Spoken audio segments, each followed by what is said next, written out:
Long before a body could buy a ham off a shelf wrapped in crackling cellophane, a wet pale pink thing cured in an afternoon by a machine and never once wonder what had been pushed into the meat to make it keep, there was the curing of the hog by hand, the slow and patient turning of an autumn's killing into a year's eating. Before the meat of a county came shot full of a chemical brine in a steel pump in a single hour, there was a woman on a hill farm in southern Indiana who made her hams the way the old people had always made them, out of nothing but salt and thyme and the slow blue smoke of a hickory fire. It began with the cold of the killing season and a hog she had raised herself, and the long work of the dry cure, and then the days of low smoke over hickory, and then the long hanging in the loft through a whole turning year, until there came down off the rafter a ham so deep and so sweet and so wholly preserved that it would keep on a shelf a year without a wire or a chemical, and feed a family at Christmas with a flavor no machine had ever once come near. The keeping did not come out of a pump. It came up out of one farm and one hog and one woman's whole winter of care, and it had in it the salt and the smoke and the long patient cold of an honest season. Never the ham a plant turned out by the thousand, the same wet pink slab 10,000 times over, shot through with a chemical brine in a steel machine, and rushed through a flavored oven, and wrapped in cellophane, and trucked to every store and county home and school in 4 townships at once. Never the cheap, quick ham a body bought only because it cost half what hers cost. Pumped so fast and so deep that no soul outside the plant could have said how much of the chemical had truly gone into any one ham of the run. Never the meat a body bought because it was cheap and everyone bought it, and the inspector called the old smokehouse dirty and done. The old way asked a harder patience and made a different promise.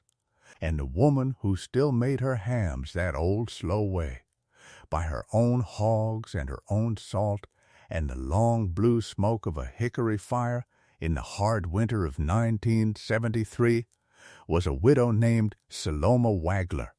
of the church district out past the old crossroads the plain people of Daviess County, Indiana, had long called Cherry Hill,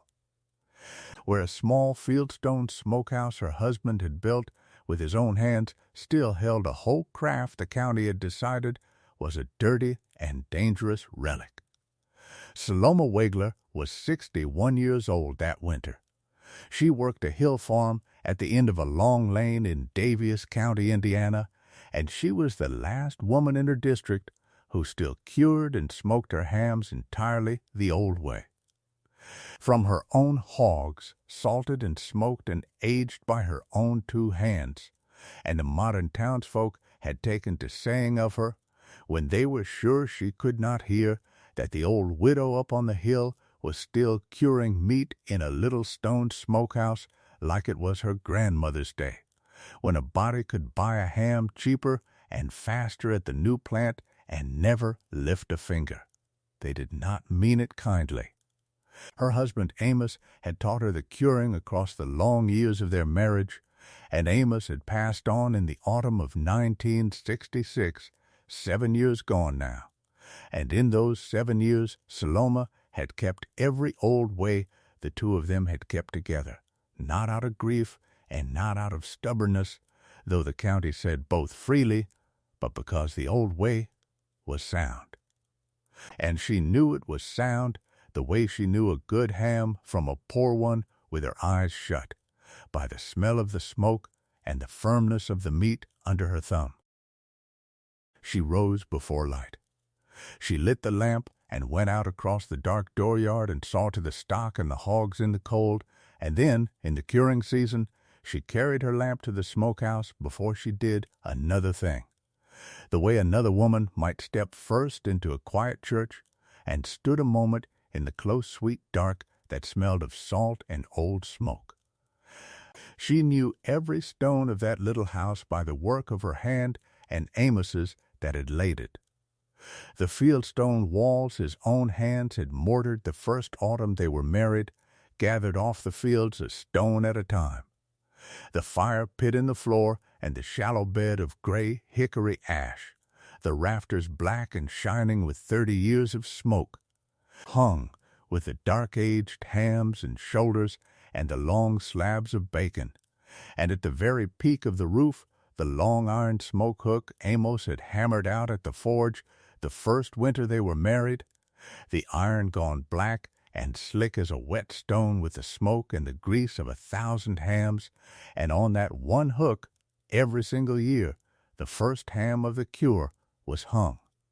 Not one thing in that smokehouse had ever come out of a factory, and nothing in it had ever once made a body sick.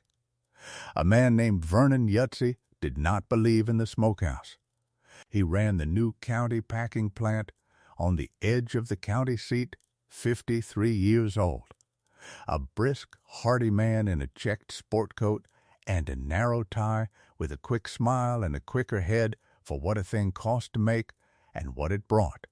who believed in the modern meat trade down to the soles of his shoes. He believed, with his whole training behind the belief, that the new pump cure had finally made good cured meat cheap and fast and safe, and that a woman still curing in a stone shed by a wood fire was a sweet relic who had not yet done the arithmetic. He had come up Saloma's Lane twice that year, the first time to ask whether she would cure a few of her old-style hams for him to sell to the tourists as a curiosity, and the second. In the cold bright of December, with a wet pale pink machine-cured ham held out before him, and a look on his ruddy face that Saloma had seen on a certain kind of man her whole life long. "Mrs. Wegler," he had said, holding the pale ham out the way a man holds out a thing he is proud to be selling, "I'll be plain with you, because it's good business to be. We cure a ham like this at the plant in one afternoon, where you take a year. We pump the cure right into the meat even, all the way through, in a few minutes, and run it through the smoke oven, and it's wrapped and on the truck by supper, and I sell it to the new county home and the school and every young family for less than half what one of yours would cost me.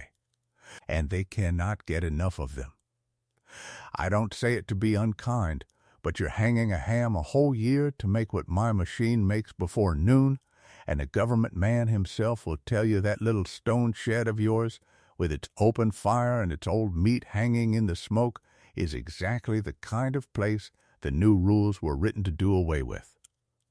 The kind thing, the modern thing, is to let that old smokehouse go, and let me sell you a cured ham any week of the year for what it cost you to grow one." Saloma had not argued with him, for she did not argue with men who had already decided. She stood with one hand flat on the doorframe of the smokehouse and let Vernon Yutzy say all of it. And when the man had run out of words, she said only this: "It is quick, Mr. Yutzy, I will grant you that, and it is cheap. The question is not how fast a ham is made, nor how cheap. The question is what is in it, and whether the man making it could tell you to the grain how much, and whether it will keep faith with the body that eats it. You have made a ham fast. You have not yet made me one I would feed my grandchildren without asking what your machine put into it." Vernon Yutzy had not the faintest idea what she meant, and he had smiled the way a man smiles at a thing he has given up trying to sell, and left a bright plant circular on the salting bench, and driven back down the long lane shaking his head at the stubbornness of the old widow who would not be brought along into the present age. This is the place to say plainly what this channel is, here near the start, because all the rest of this story belongs to the kind of person who will already understand it without being told twice. This is a place for the ones who have watched somebody quiet and unfashionable get written off by every person who was supposed to know better, and who held to a small and private and stubborn faith that the patient one and the careful work would be proven right in the long end of things. If that is the kind of story that studies something down deep in a person, then this is the channel that tells it, one week after another, and the ones who stay are exactly the ones it was built for. So this is the moment to subscribe, and then to stay all the way to the end of this one, because the end is the part most worth the keeping. There were others who agreed with Vernon Yutzi, and they were not all strangers to her kind. There was Glenn Stoll, the federal meat inspector for that part of the state, a trim and certain man of 48 and a dark uniform shirt with a badge, who drove the county checking the killing floors against the printed rules, and who carried a genuine belief that he was protecting the people from the dirt and the danger of the old, uninspected ways. He had nothing personal against Saloma Wagler. He had a code book, and the code book said that meat for sale must be cured under inspection in a clean steel and tile room a man could hose down, and a small stone smokehouse with an open fire and a dirt floor and a year's worth of meat hanging up in the smoke was, by every line of his book, exactly the kind of place a careful man was bound to look hard at and shake his head over. Glenn Stoll came up Saloma's lane that December, sent by a complaint he would not name. And he walked the smokehouse with his clipboard and his flashlight and his pen going, and he was not cruel about it, only certain. He shone his light up at the dark-aged hams hanging in the smoke and the black slick rafters and the bed of hickory coals, and he wrote and he told her, kindly enough, and with all the weight of his office, that a stone shed with an open fire was a plain fire hazard. That meat hung a year in wood smoke over a dirt floor was the very picture of what the new rules were written against, and that if she ever meant to sell so much as one ham across a counter, she would have to give up the smokehouse and cure under inspection at a licensed plant like a sensible woman in the present day. And then, not meaning cruelty, but only a plain professional judgment, he tapped the nearest dark old ham with his pen and said it was a wonder to him the old folks had not poisoned themselves long ago on meat that old, hung up in the open like that. Saloma Wagler did not argue the half of it, for she was not a woman who argued with a man holding a book he had not written. She let him finish and let him write. And then she took down off the rafter a ham she had cured 2 winters before, dark as old harness leather, firm as oak, and set it on the bench under his light, and laid a knife beside it, and said, "Cut it, Mr. Stoll. Cut into it, and smell it, and tell me what is living in it." Glenn Stoll, a thorough man, did cut it, and the meat inside was rose dark and sweet, and sound clear through. Firmer and cleaner than any fresh meat he had cut in a month, and it gave off the deep good smell of salt and hickory and thyme and nothing else at all. He stood a moment with the knife in his hand, plainly confused by the gap between his book and the ham, and then he closed his book over the gap the way a certain kind of man will, and said that, fine or not, it was cured outside the rules in a place he could never license, and he marked her smokehouse down as unfit for the sale of meat, and drove back down the lane, certain he had done his job.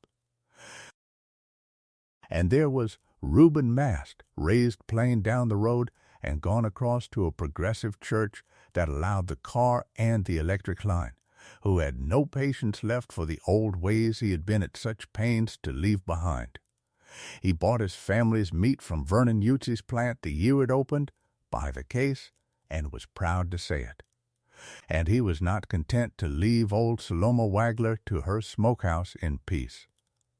He stood at the feed mill that winter and announced, loud enough to carry to the scale house,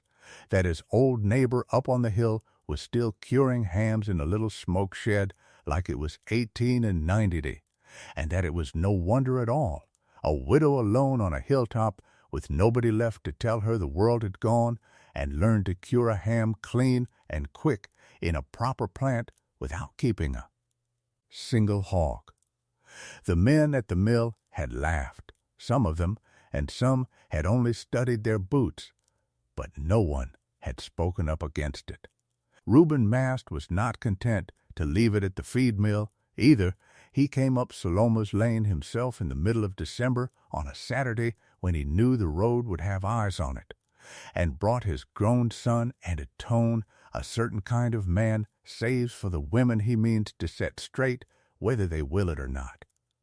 He stood in the smokehouse door with his thumbs in his belt and told Saloma that the world had changed and there was no shame in changing with it, that she was an old woman wearing herself out over a thing the rest of the world had had the sense to lay down, and that he would haul a half-dozen of the plant's good cured hams up himself if she would only quit the foolishness and eat like a sensible person. His son stood looking at the dark hams hanging in the smoke and said something low, and the two of them laughed, not cruelly, but the way men laugh at a thing they are certain of. Saloma Wagler did not answer the half of it. She took down a ham she had cured 3 winters before and wrapped it in clean muslin and laid it across Reuben Mast's arms and said, "This came off this hill, Reuben. Off a hog that rooted the same ground your father's hogs rooted, cured with nothing but salt and brown sugar and the smoke of hickory I split myself, and there is not one thing pumped into it that I could not name to you down to the spoon. Take it home and keep it a year before you tell me to quit." Reuben Mast hefted the ham once, and a thing moved behind his eyes that might have been a memory of his own mother's smokehouse, and then he set it down on the salting bench and said, "Well, suit yourself, Saloma," in a harder voice than he had come with, and drove down the lane, and the wrapped ham lay where he had left it until she carried it back inside. So the county agreed, in the easy and unconsidered way that a county agrees about a thing it never has to think very hard about, that the old widow up on the hill was a sweet and stubborn relic keeping a dirty old craft alive past its time, harmless and a little pitiable, behind the times the way the whole plain settlement was, only more so and more alone. These were respected people, Vernon Yutzy and Glenn Stoll and Reuben Mast, with standing and reasons and the whole confident weight of the modern world behind them, and the proving of how wrong they were would cost the county dearly before the winter was out. If you've made it this far into Saloma's story, hit subscribe, because what happens next is the part I've been waiting to tell you. Here is the thing that Vernon Yutzy, with all his sharp arithmetic, could not see, and that Glenn Stoll, with all his code book, could not write down. The safety of Saloma's ham was not a thing added at the end. It was the whole slow craft itself, every step of it bent toward one end, which was to drive the water and the spoilage out of the meat so gently and so completely that nothing harmful could ever live in it. The old people had cured meat that way for as long as there had been salt and smoke and winter, and they had learned across all those centuries, by hard and sometimes bitter trial, exactly how much salt and exactly how little of the curing earth a ham would take, and how slow and how cold, and they had bred that knowing into the craft itself until a woman who learned it right could not have poisoned a ham if she tried. For the cure that mattered most was the salt, and the salt did its work the oldest way there is, by drawing the water slowly out of the meat over the long, cold weeks until there was no longer water enough left in the ham for any rot or any sickness to take hold, so that a ham fully struck through with salt was a ham in which nothing harmful could live at all. And there was the little of the curing earth the old people had always added to the saltpeter, a thing the modern men called by its chemical name and the old people called by its plain one, used in a pinch, a careful spoonful struck level and no more, to keep the deep meat sweet and rose-colored through the long aging, and to stop the one rare deadly spoilage that can hide in the heart of a curing ham. The old people did not know the chemistry by its modern names, but they knew down in their hands the one iron law of it, which was that the curing earth was a medicine and a poison both, a saving thing in the barest pinch and a killing thing in any more, and that the whole safety of it lay in the smallness of the dose struck level on a spoon by a careful hand. And the smoke did the rest,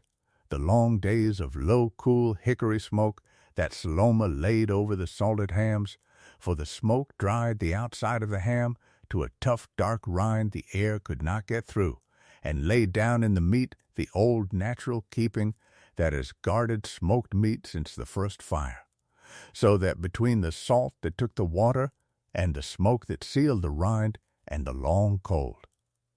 months that aged it slow, the ham came down off the rafter a year later, not as a fresh thing barely held back from spoiling, but as a thing changed all the way through into something that would simply keep, the way honey keeps.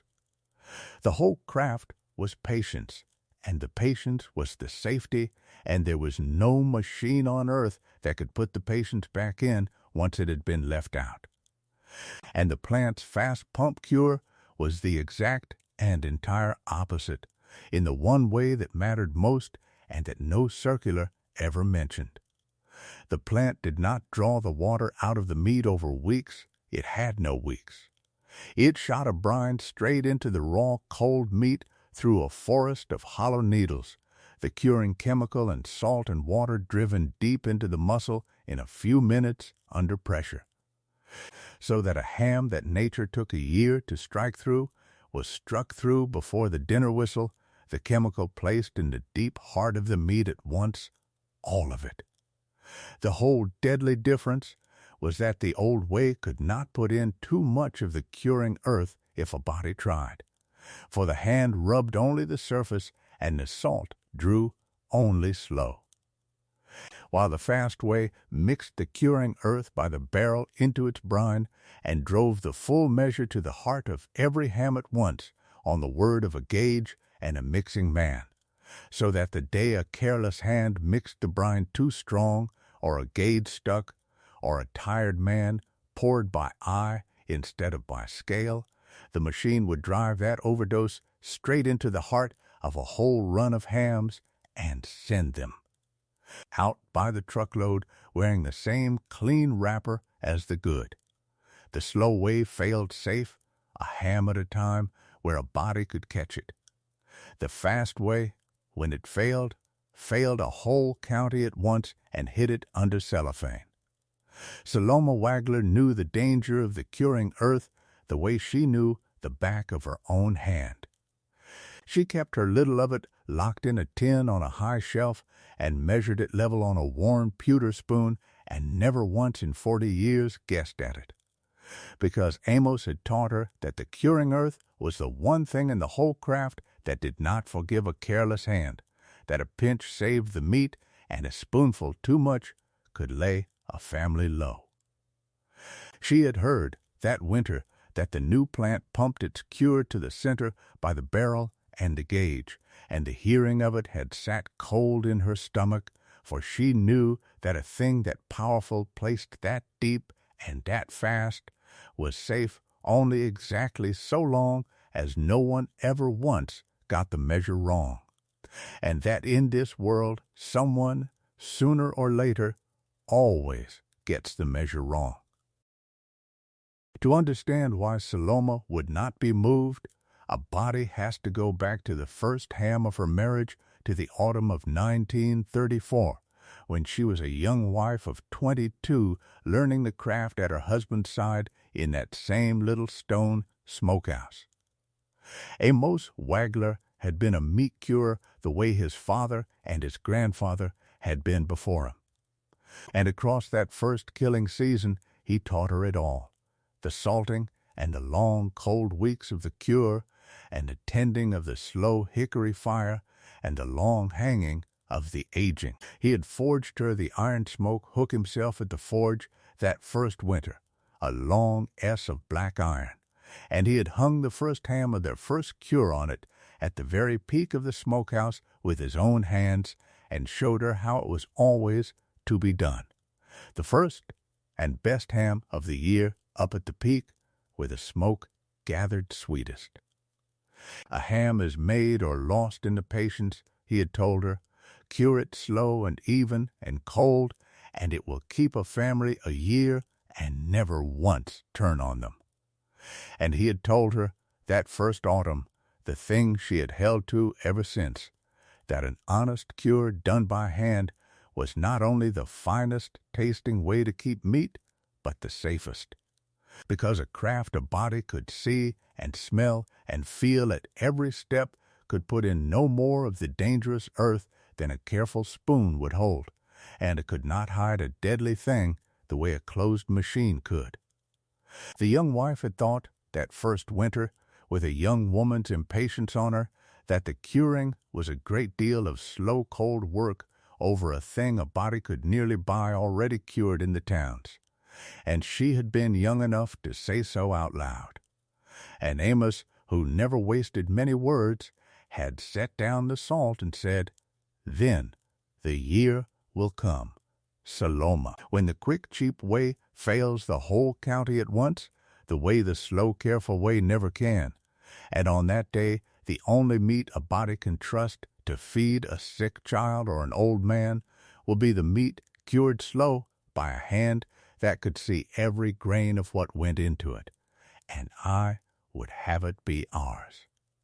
She had not understood it then. She cured the meat at his side for 30 years, and somewhere in those years the understanding came to her, and she did not let go of it for the rest of her life. The iron smoke hook was the oldest tool of the craft that was wholly her own, and the dearest, because Amos's hands had forged it and hung the first ham of their life together on it. And every first ham of every cure for 30 years had hung from it at the peak.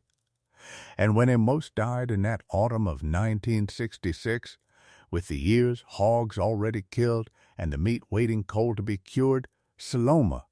had gone out to the smokehouse the morning after the funeral alone and lit the fire, and stood a long while looking up at the black iron hook at the peak. And then she had salted the first ham of that year as he had taught her, and hung it on his hook with her own hands, and built the slow fire under it,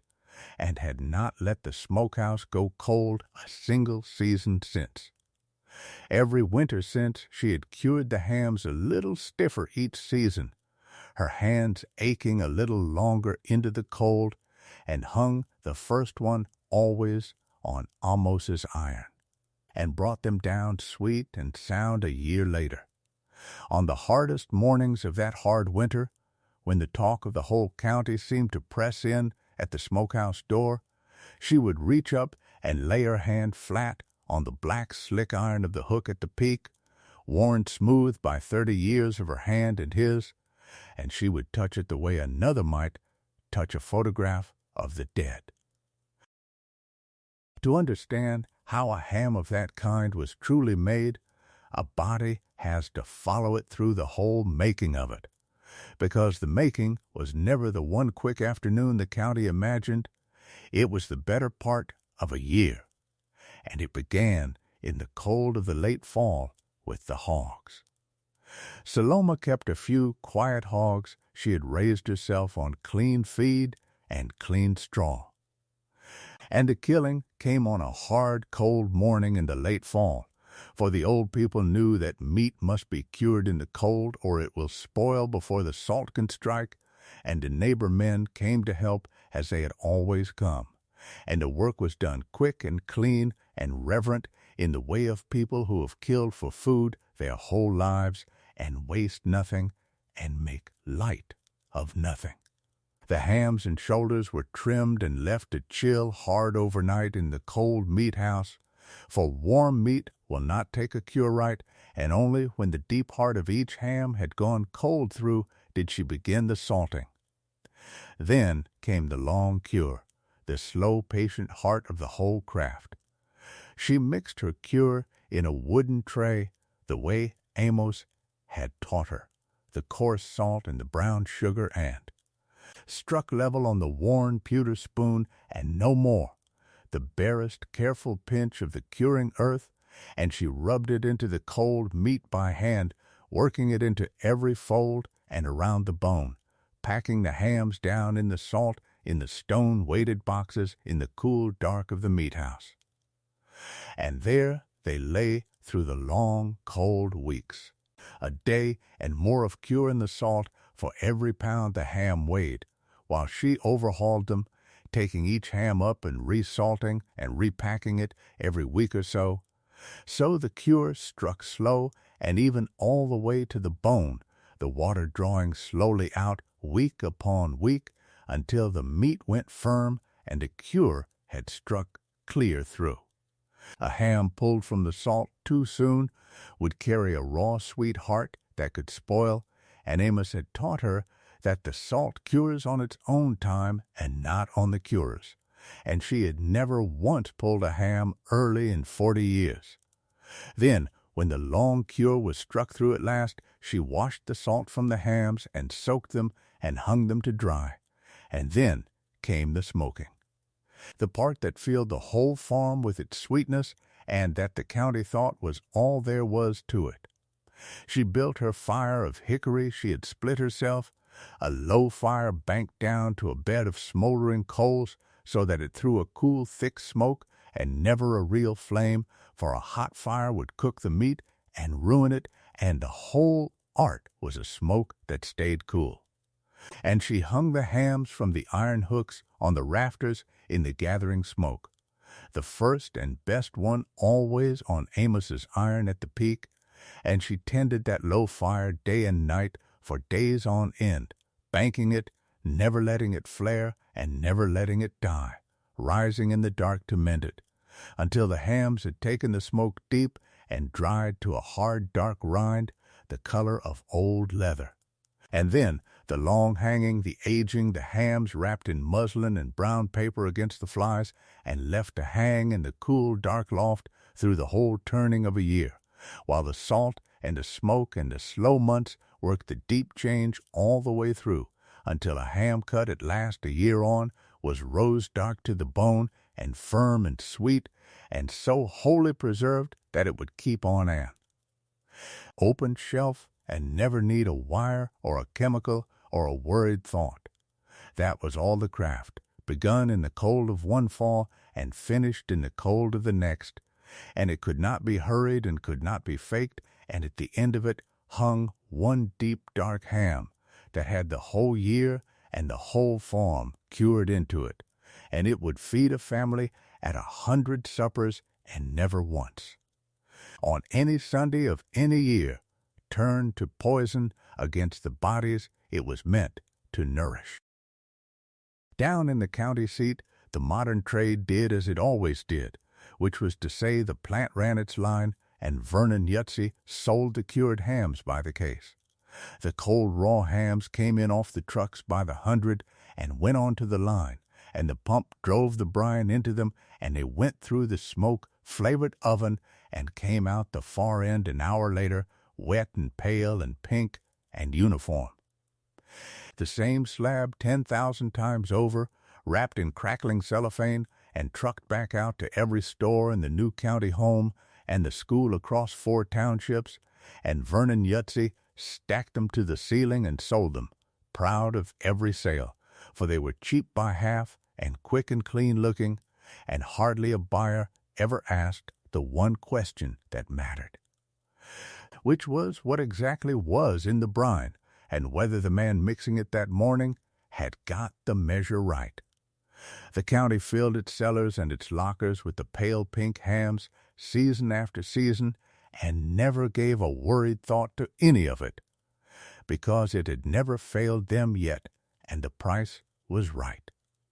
Reuben Mast fed his family on it, and stood at the mill and called the old widow's smokehouse a dirty waste of a good woman's years, and most of the county quietly agreed with him. The sickness came in the deep of that winter, on a single Sunday in the cold heart of January, the way such things come, all at once and out of a clear sky. On the one day, a whole county sits down to the same kind of dinner. For a great run of the plant's hams had gone out that first week of January to the county home and the school and the stores, hams off the big holiday run, and on that one cold run something had gone wrong at the pump that no one caught. A brine mixed too strong by a tired man at the end of a long shift.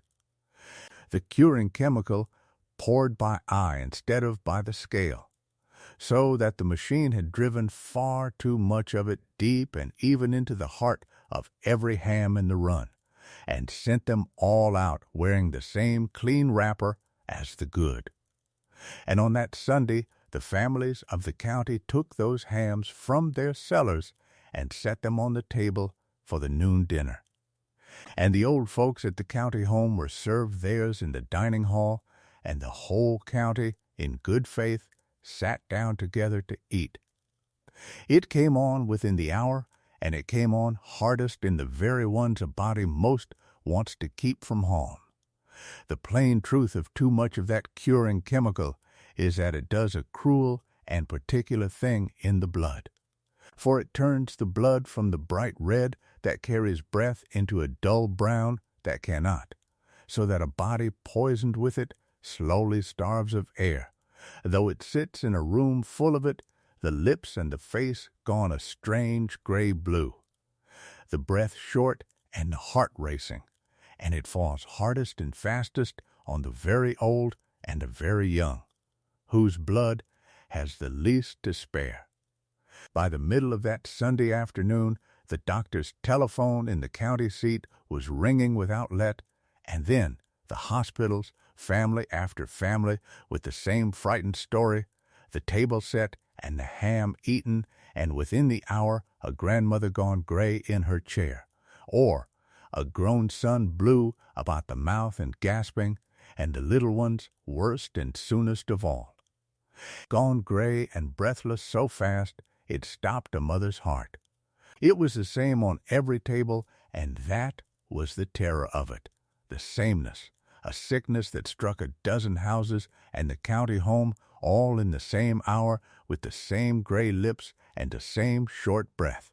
so that at first no one could understand it at all, whether it was a fever loose in the county, or the water gone bad, or the end of the world come on a Sunday. Until some doctor with a cool head stood in the crowded hospital hall and asked the one question that broke it open, which was what every last one of these stricken families had eaten at noon, and the answer came back the same from every bed: the Sunday ham, the pale pink ham off the truck. The county home was the worst of it. A whole dining hall of the old and the frail served the same poisoned meat at the same hour, the staff running from one gray chair to the next, not knowing yet what they fought. It was a long and terrible afternoon and night, and the whole county turned out to it, every soul who could drive carrying the stricken to the hospital through the cold, and the word ran ahead of the cars from farm to farm: do not eat the ham. For God's sake, do not eat the Sunday ham. And the buggies went out, too, along the plain roads to the houses with no telephone. And at house after house the ham came off the table half-eaten, and a frightened family bundled the grayest of their number into a coat and ran. And in the long, electric-lit hall of the hospital, the doctors worked through the night over the worst of them, giving the one remedy that turns the poisoned brown blood back to red. And they saved nearly all. By the grace of God and a doctor's quick wit and the hard driving of half the county, but it was the nearest thing. And the county came that cold night within a hair of burying its old and its young together off a single Sunday dinner. And it was, every bit of it, the cheap, quick ham the whole county had trusted, the modern cure pumped to the heart in a single afternoon by a machine and a tired man's eye.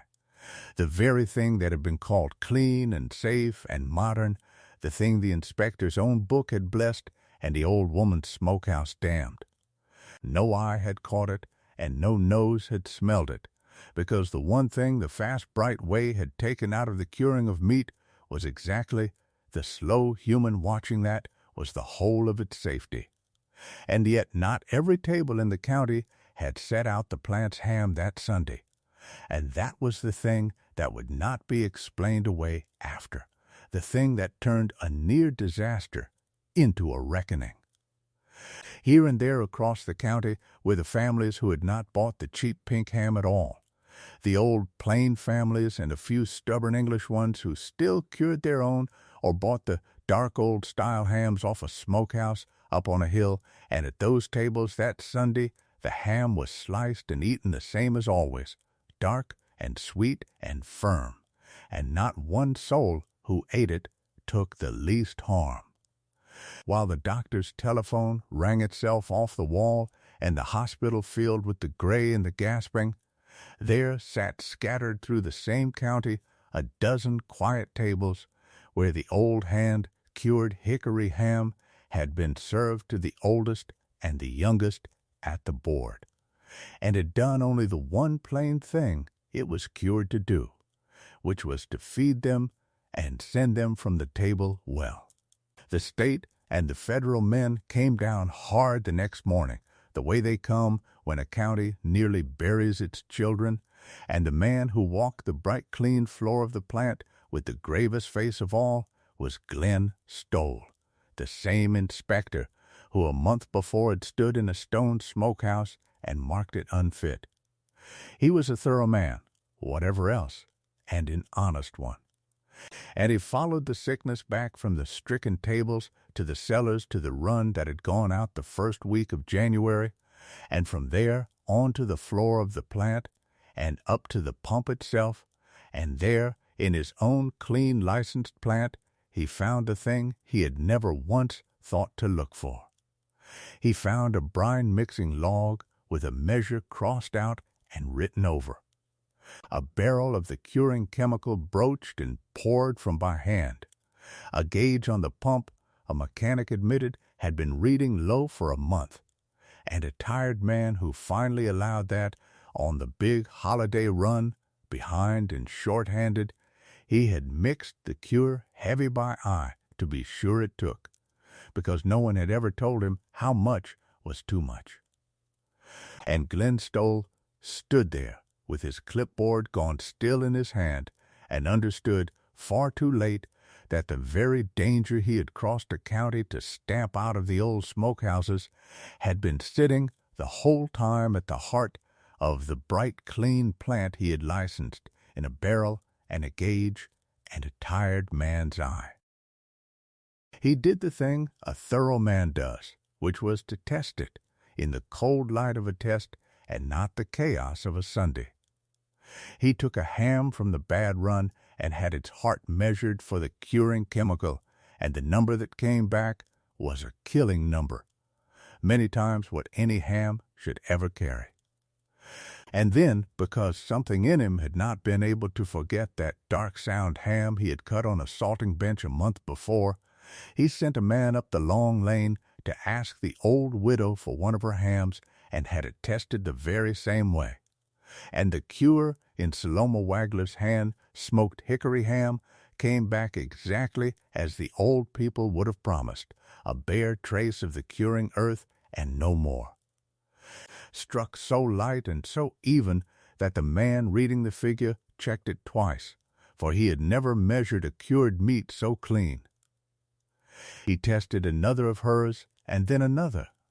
because a careful man does not trust a single trial, and they all came back the same, and Glenn Stoll wrote in his report, in the flat language of such men, that the contamination originated wholly within the plant's pump-cure process through a grossly excessive and uneven application of the curing agent, and that the dry-cured product from the Wagler farm was found upon testing to be properly cured, uniform, and entirely safe, well within every limit his book knew. And there was the other thing the inquiry turned up. The thing that struck the county men hardest once they sat with it, which was that the very smokehouse the inspector had called a hazard and the packer had called a relic had quietly fed the county's old and young safe all through the same week that the bright clean plant nearly killed them, and that the dark old hams a body could trust had come, a good share of them, off the same hill farm at the end of the same long lane.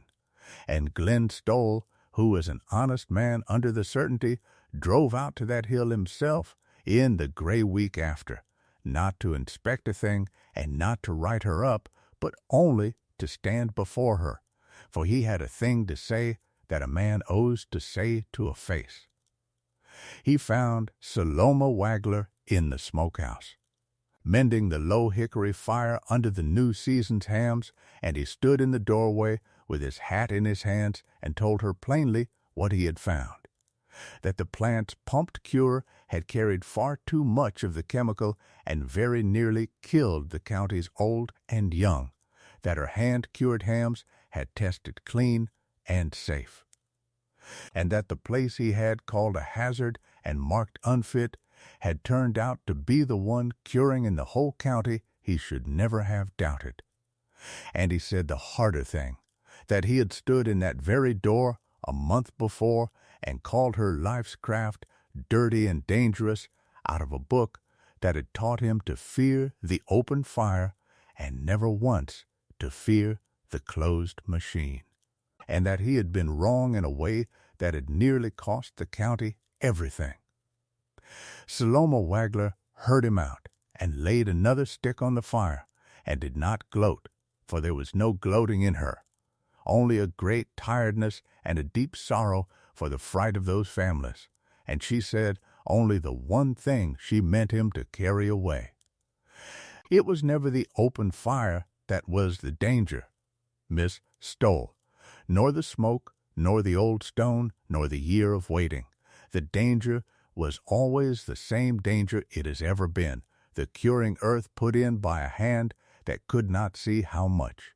And your book had it exactly backward. The slow way puts it in by a spoon a body can watch. The fast way puts it in by a barrel no one watches until it is already in the children. A thing is not made safe by being clean and quick and new. It is made safe by a hand that can see every grain of what it does and answers for it. The vindication, when it came, did not come as a single ringing moment, and Saloma would not have known what to do with one if it had. It came instead the way such things come in a place like that district, quietly and in the plain form of people, one after another, climbing a lane they had always before driven past. The moment the word got loose that the one cured meat in the county that had not turned on the people who ate it was the dark old hickory ham off the old widow's smokehouse. And to every one of them Saloma sold what she had at the same fair prices always, and said not one word about all that had been said of her smokehouse. She had no taste for it. It was in that same hard winter, in the worst of the frightened weeks, that the last thing happened that finally undid her, and no living soul was there to see it. The man from the county paper had asked whether her husband had left any written account of the curing, and so Saloma had taken down the old cedar box where Amos had kept his cure receipts and his figures dry, and under the worn papers. Folded away where she had never thought to look in 7 years, she found a thing she had not known was there. It was a sheet of paper, written out in Amos's own careful and deliberate hand, and it was dated the autumn before he died, the autumn of 1965, and it was not a cure receipt at all. It was a letter written to her and folded and laid away unread among the figures, as though the man had known the wife would have a need of it on some far day that he himself would not live to see. She read it alone in the smokehouse by the light of the fire, in the close, sweet dark that smelled of salt and old smoke and aging meat, the iron hook black at the peak above her, and the new hams hanging in the smoke. Amos had written to her, "Sloma, if you are reading this, then I am gone on ahead of you, and the packers and the government men and the neighbors are surely telling you to let the smokehouse go and buy your meat cheap and quick at the plant like a sensible woman. And I know you, and I know that you are tempted. Not for your own ease, you were never tempted by ease, but because you have grown so tired of being called dirty and backward and a danger by people who have never once asked what their own quick way puts into the meat. And a body can carry being called a fool a very long way, longer than anyone would think, and then come to one gray morning alone at the fire and find of a sudden that she cannot carry it one single step further. So I am writing this down to tell you the thing you already know in your hands, but that you may by then have let yourself forget under the weight of all the scorn. The quick, cheap meat is not the safer meat, Saloma, it is only the faster and the cheaper one, and a thing is not made safe by being either, nor by being clean to look at. They have it exactly backward, the whole age has, when it believes the new bright way must be the safer way. Our cure is laid in by a hand that sees every grain of the curing earth and can put in no more than a spoon will hold, and a thing watched that close by a hand that answers for it cannot hide a poison. The fast cure drives the whole measure to the heart of the meat at once, and trusts a gauge and a tired man no one is watching, and the day that measure goes wrong it will go wrong in 1,000 hams at once, and feed it to the old and the young before a soul knows. So keep the hogs, my Saloma. Keep the smokehouse. Lay the cure in slow and even and cold, and hang the first ham on the old iron, and do not let them shame you out of the one thing you know is sound. And when at last they come up the lane, give them good meat, and teach the young ones the craft, and forgive them." Saloma Wagler folded the letter back along its old soft creases, and stood a long while in the smokehouse, with the firelight on the hanging hams, and her hand laid flat on the salting bench. The meat that had just been proven faithful before the whole county. Then she set the letter back among the figures where Amos had left it, and on her way to the fire she reached up and laid her palm against the black slick iron of the smoke hook at the peak, as she had every morning of the craft, and the iron was cool and smooth under her touch, and she was, for the first time since the Sunday of the sickness, not entirely alone. Reuben Mast came up the lane first of the ones who had mocked her, on foot one evening near dark when the road would be empty of eyes. Annie stood at the smokehouse door turning his hat in his hands, and told her at last that he had been wrong, plainly wrong, that he had stood at the mill and called her smokehouse a dirty waste of a good woman's years, and had fed his own family on the very ham that had nearly killed half the county,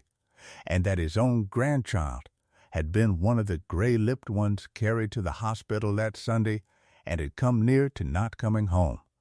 and that he was sorry past saying. And Saloma looked at him in the last of the light, not unkindly, for she was not a woman who pays a humble person back in their own old coin.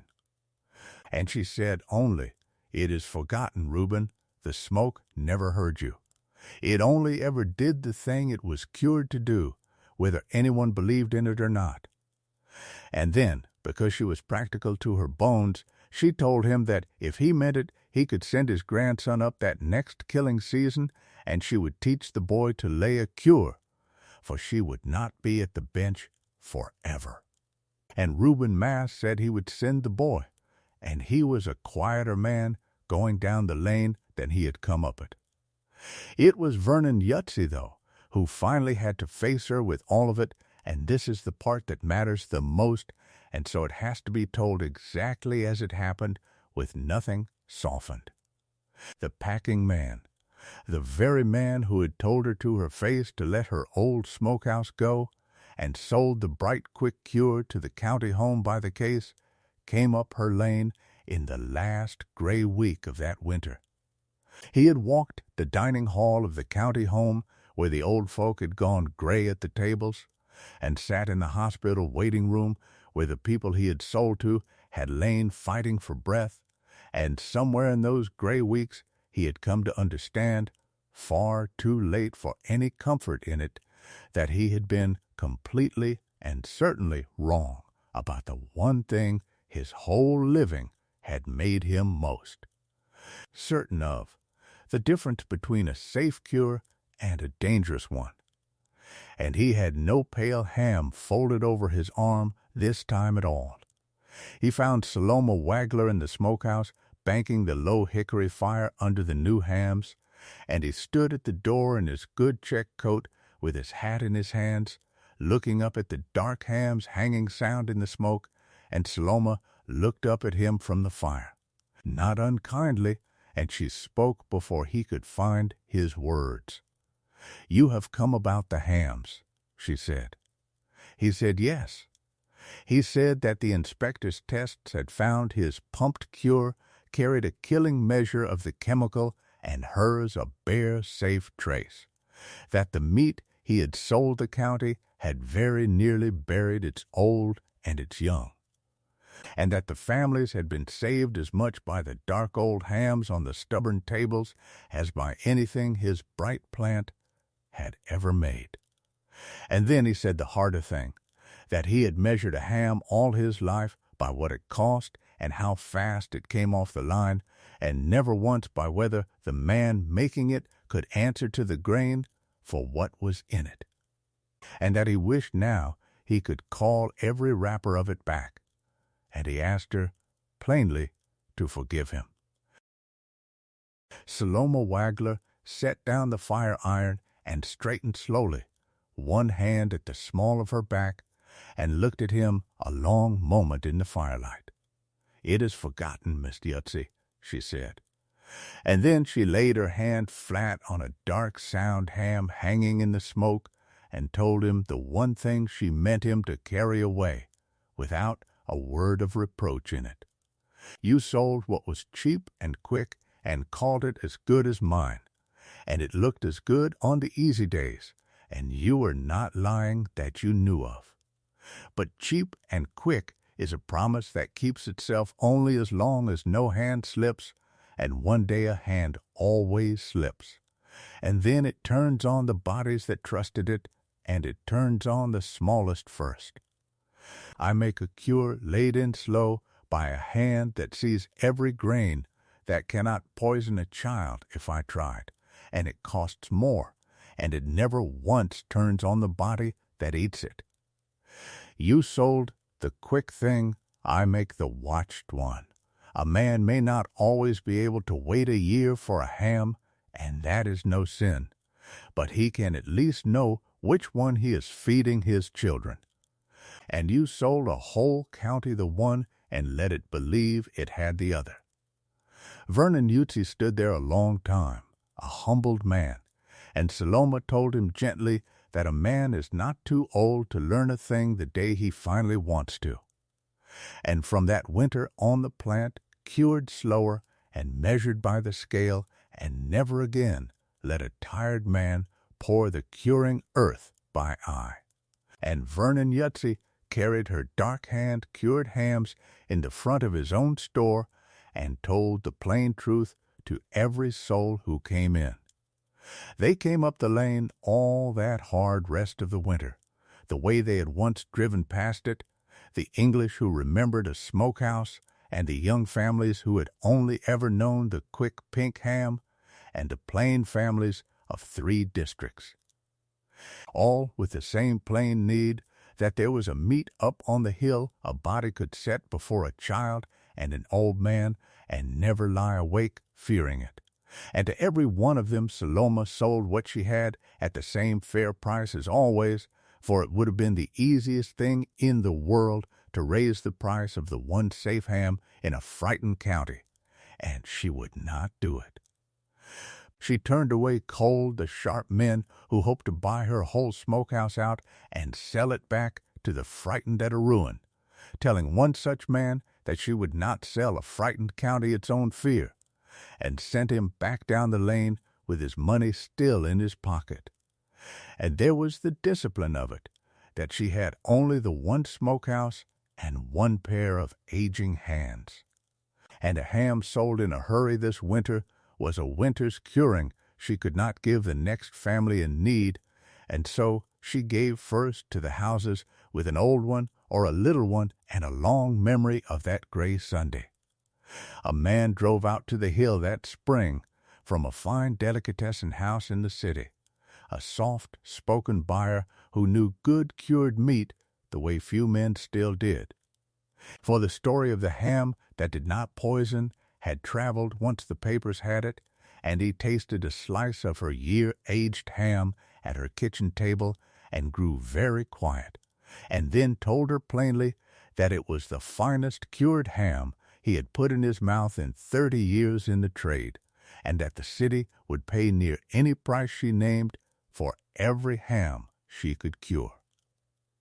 And in the same season a ham of hers, entered quietly by a neighbor without her asking, was given the blue ribbon over every cured meat in the state, plant and farm alike.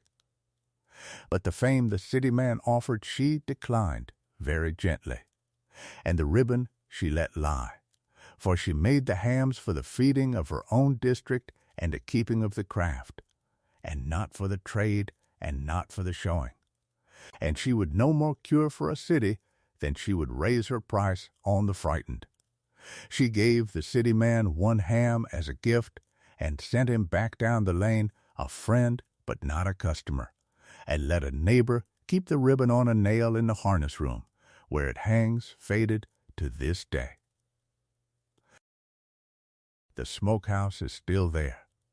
That is the thing to hold on to in a story like this one, here at the close of it. The plant was made to cure slow and measure true.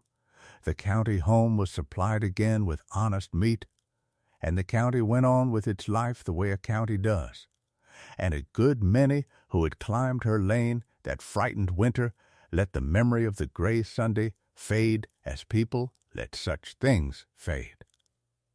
But the little fieldstone smokehouse that Amos Wagler built in the first autumn of a marriage still stands at the end of the long lane on the hill above Cherry Hill, and the low hickory fire still smolders under the dark hams in the cold of every killing season, and the long iron smoke hook Amos forged still hangs black and slick at the peak, and on it every single year. The first and best ham of the cure is hung, and comes down a year later rose-dark and sweet and sound, and feeds a family at 100 suppers, and never once, on any Sunday of any year, turns against the bodies it was cured to keep. Saloma cured the hams herself until her hands could no longer do the hard cold work of the killing season and the salting and the long night tending of the fire. And then she taught it, all of it, to her daughter Lydia Graber and to Lydia's daughter Mary Graber, a young woman who had come up the lane to help at the salting and had stayed because the craft had got into her hands the way it once got into Saloma's. Mary lays the cure now, slow and even and cold, and measures the curing earth level on the same worn pewter spoon and never once by eye, and tends the low fire through the cold nights, and on the day of her own first cure she reached up and hung the first ham on Amos's old iron at the peak the way she had been taught, and she has not once had to ask a soul to certify that her ham was safe, because the cure answers for itself on the easy Sundays and the hard one alike. The iron hook still hangs black and slick at the peak between the seasons, cool and smooth to the hand, worn by the grips of better than half a century, waiting the way it has waited the long years for the next careful pair of hands and the next cold-killing morning. They had called it backward. They had called the smokehouse a dirty hazard and the old hams a danger, and the year of slow curing a fool's waste of a good woman's years, and the woman who kept it a sweet, stubborn relic left behind by her betters. And then the quick, bright cure the whole county had trusted to feed its oldest and its smallest turned to poison on the worst Sunday of the winter, and nearly buried the old and the young together, and the only meat that did not turn on the bodies that ate it was the dark hickory ham one old widow had cured slow by her own hand in her late husband's stone smokehouse. And they came up her lane, and she gave them good meat at a fair price, and turned away the men who would have made a fortune off their fear, and they learned, one gray Sunday too late, the thing the patient one had quietly known all along.